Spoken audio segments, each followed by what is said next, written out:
I finally received my GH5, so let's do a quick unboxing and I'll show it to you. Beautiful box, but let's get past that and get to the goods. Okay. And on the side of the box here, it has some of the additional items you can add to it, which I plan to get some of those in the future. And right on top is all the different manuals. Always good to have, but I usually just refer to YouTube and forums to get my info. But like I said, always good to have a manual. And they have the neck strap. Again, good to have, but it's not really something I use a ton of. Let's look at the other accessories here. Here's the power charging cable for the wall charger. Another cable here. This is the Type-C data cable. It's a USB 3.1. So basically it's more efficient at data transfer, and with the Type-C connector in there, it's easier to plug into the camera. You don't have to flip around because it's identical on both sides of the end of the port here. And we have the wall charger, the battery, which I'll be interested to see how long these batteries last. I've never used the Lumix brand cameras before. Most cameras I've had, though, for DSLRs, the batteries usually don't last a great long time, so I always have to stock up if I'm shooting all day. And this is interesting.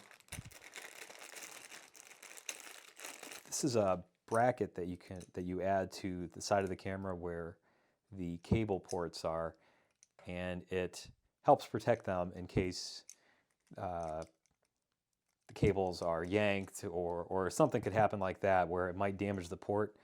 This kind of braces that and will protect the ports from being ripped out or jostled around. So this is really interesting. It's really good thinking on their part to add something like this. Now, the main event. Get the box out of the way here. The camera. It looks great. Feels good in the hand, kind of good heft to it. Very ergonomic feeling already. Let's check out the sensor. And it's a Micro Four Thirds sensor, which I haven't used before. It's smaller than I'm used to, but I'm just really excited for all the other features of this camera, specifically the 10-bit 422 internally. And it looks like it has good slow-mo as well. And obviously I like the flip-out screen that they have. And I guess we'll take a look at some of the ports on here. So on this side, we have the SD card slots, the dual SD card slots that allow for either backup recording to both slots at once, or hot swapping, where you can be recording on one, flip out the other, and continuous filming. So it looks like there's a remote port here. On the other side, have a full HDMI port and that Type-C connector for fast data transfer. Also a headphone jack and a mic jack. Very sweet. And the screw here for adding it to the tripod. And then, oh, this is nice, a locking door for the battery. It's neat. And the top here, I think this is neat too. It's obviously it's a hot shoe. Most DSLRs have those.